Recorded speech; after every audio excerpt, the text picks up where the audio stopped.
તો ચાલો સીધા જ આજના વિશ્લેષણમાં ડૂબકી લગાવીએ.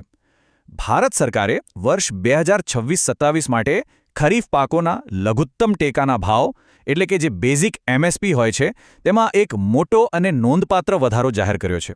હવે જો આ માત્ર કાગળ પરના આંકડાઓની રમત બિલકુલ નથી. આ નિર્ણય લાખો ખેડૂતોની આજીવિકા અને આપણા દેશના આખા અર્થતંત્રને નવી દિશા આપી શકે છે. તો આ જાહેરાત પાછળનું અસલી ગણિત શું છે અને ગ્રાઉન્ડ લેવલ પર તેની શું અસર થશે તે આપણે આજે એકદમ ડિટેલમાં સમજીશું. ઝડપથી જોઈ લઈએ કે આજે આપણે કયા કયા મુદ્દાઓ કવર કરવાના છીએ.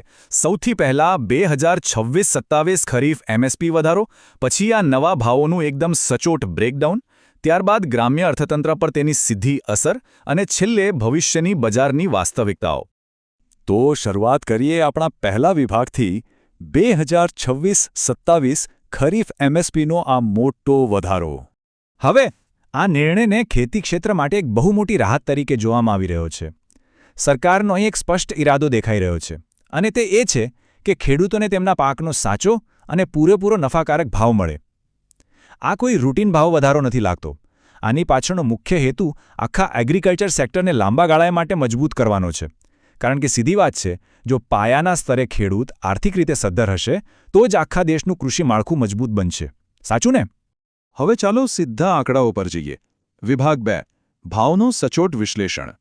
અહીં સૌથી રસપ્રદ બાબત એ છે કે અલગ અલગ પ્રકારના પાકોને કેવી રીતે આવરી લેવાયા છે. એક નજર આ આંકડાઓ પર કરીએ. સૌથી પહેલા કપાસની વાત કરીએ. જે લાંબા રેસાવાળો કપાસ છે તેનો નવો ભાવ હવે 8667 રૂપિયા નક્કી થયો છે.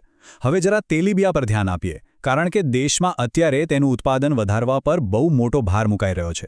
જુઓ, મગફળી 7517 રૂપિયા, સૂર્યમુખી 8343 રૂપિયા, તલ 10346 અને સોયાબીન 5708 રૂપિયા પર પહોંચી ગયા છે. કઠોળ અને અનાજમાં પણ સારો એવો જમ્પ છે. તુવેરનો નવો એમએસપી 8450 અને જુવારનો 4073 રૂપિયા જાહેર થયો છે. મતલબ કે આ વધારો કોઈ એકલ દોકલ પાક પૂરતો સીમિત નથી, પણ લગભગ આખી ખરીફ સિઝનને કવર કરી લે છે. અને હા, વાત માત્ર રોકડિયા પાકોની જ નથી. રાગી, મકાઈ, બાજરી, અડદ અને નિજર સીડ જેવા અનાજ અને બિયારણો માટે પણ એમએસપી વધારવામાં આવ્યો છે. આ બતાવે છે કે પોષણક્ષમ અનાજ પકવતા ખેડૂતોને પણ આ આર્થિક વહેણમાં સામેલ કરી લેવાયા છે. અત્યારે દેશમાં મિલેટ્સ એટલે કે બરછટ અનાજ પર જે ખાસ ફોકસ છે તેને આનાથી સીધો જ સપોર્ટ મળે છે. હવે જરા કમ્પેર કરીએ કે વાસ્તવમાં કયા પાકોને સૌથી મોટો ઉછાળો મળ્યો છે. પ્રતિ ક્વિન્ટલ સૌથી વધુ વધારો સૂર્યમુખીમાં જોવા મળે છે, સીધા 622 રૂપિયાનો જમ્પ. ત્યારબાદ કપાસમાં 557 રૂપિયા અને તલમાં 500 રૂપિયાનો મોટો વધારો થયો છે. આ કમ્પેરિઝન પરથી આપણને બહુ સરળતાથી એ સમજાય છે કે સરકાર કયા પાકોના ઉત્પાદનને હાલમાં સૌથી વધુ બૂસ્ટ કરવા માંગે છે. પણ આ બધામાં સૌથી હાઇલાઇટ થતો આંકડો કયો છે ખબર છે? આ જુઓ, 10,346 રૂપિયા. આ તલ માટેનો નવો લઘુત્તમ ટેકાનો ભાવ છે.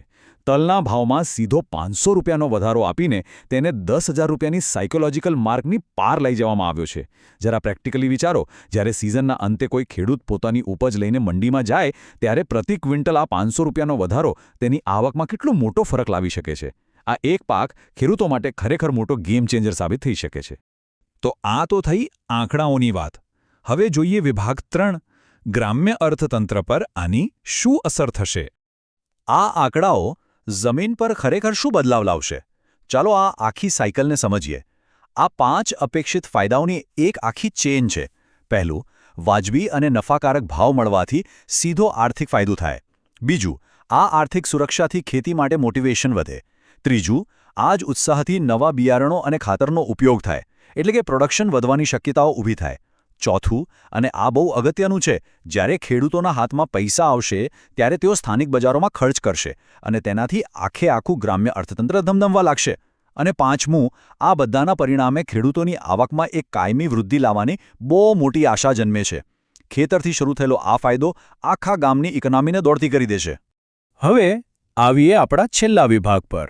વિભાગ 4 ભવિષ્યની બજારની વાસ્તવિકતાઓ. જો આ કંઈ રાતોરાત લેવાયેલો નિર્ણય બિલકુલ નથી. થોડું પાછળ જઈએ તો ખાસ કરીને કપાસ અને મગફળીના ઉત્પાદકો છેલ્લા ઘણા સમયથી એમએસપી વધારવાની સતત માંગ કરી રહ્યા હતા.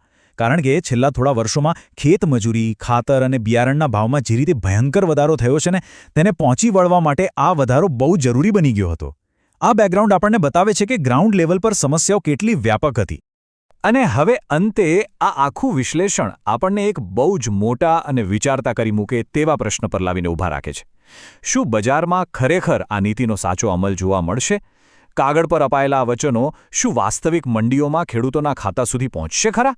અને બીજો મોટો પ્રશ્ન એ પણ છે કે વધતી જતી મોંઘવારી અને પ્રોડક્શન કોસ્ટની સામે શું આ વધારો પૂરતો છે?